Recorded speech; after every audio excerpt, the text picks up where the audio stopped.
আমি দল থেকে 5 বার বহিষ্কার হয়েছি। জামাত তো যুদ্ধাপরাধী দল নয়।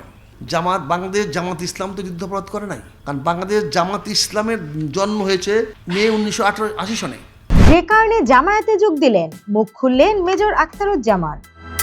জামায়াতে ইসলামীতে যোগ দিয়েছেন বিএনপি থেকে বহিষ্কার হওয়া সাবেক সংসদ সদস্য অবসরপ্রাপ্ত মেজর আখতারুজ্জামান। নতুন দলে যোগ দিয়ে তিনি বলেছেন, জামায়াত দেশপ্রেমিক একটি দল। শনিবার সকালে মগবাজারে জামায়াতের কেন্দ্রীয় কার্যালয়ে দলের আমির শফিকুর রহমানের সঙ্গে সাক্ষাৎ করেন। এক সময় জামায়াতের কড়া সমালোচক এই মুক্তিযোদ্ধা এদিন প্রাথমিক সহযোগী ফর্ম পূরণ করে জামায়াতে আনুষ্ঠানিকভাবে যোগদান করেন। জামায়াতে যোগ দেওয়ার কারণও জানিয়েছেন তিনি। আখতারুজ্জামান বলেন, বিএনপির কথা ঠিক নেই। উনি বলেছেন, জামায়াতে ইসলামী মুক্তিযুদ্ধে লক্ষ মানুষকে হত্যা করেছে, কথাটা সঠিক নয়। আমরা মুক্তিযুদ্ধ করেছি পাকিস্তানি সৈন্যদের বিরুদ্ধে, জামায়াতের বিরুদ্ধে আমরা মুক্তিযুদ্ধ করিনি।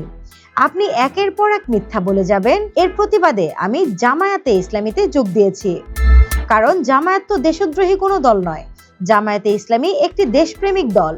জামায়াতে ইসলামী মুক্তিযুদ্ধকে স্বীকার করে এবং তাদের যে গঠনতন্ত্র আছে সেখানেও এটা স্পষ্টভাবে লেখা আছে। আখতারুজ্জামান বলেন, 5 আগস্টের পরে এখন যেখানে ফ্যাসিস্ট বিরোধী রাজনৈতিক দলগুলোকে ঐক্যবদ্ধভাবে চলার কথা, ঐক্যের রাজনীতি নিয়ে এগিয়ে যাবার কথা, সেখানে দেখা গেল বিভক্তির রাজনীতির সূচনা করলো বিএনপি। বিএনপি থেকে সদ্যই জামায়াতে যোগ দেয়া এই নেতা বলেন, বিএনপি মুক্তিযুদ্ধের কথা বলছে, ভালো কথা, আমিও তো মুক্তিযোদ্ধা, কিন্তু আমরা তো 71 সালে পাকিস্তানিদের বিরুদ্ধে যুদ্ধ করেছি, জামায়াতের সঙ্গে তো নয়। তাহলে এখন এসব নিয়ে কেন ঝগড়াঝাটি? আমার প্রশ্ন, আপনি কাদের স্বার্থে এখন জামায়াতের বিরুদ্ধে কথা বলছেন? আখতারুজ্জামান বলেন, ক্ষমতায় যাওয়ার জন্য বিএনপির নেতারা এত পাগল হয়ে যান কেন?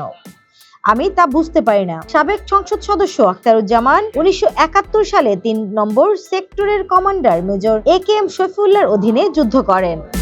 নিউজ ডেস্ক, দৈনিক নতুন সময়, ঢাকা।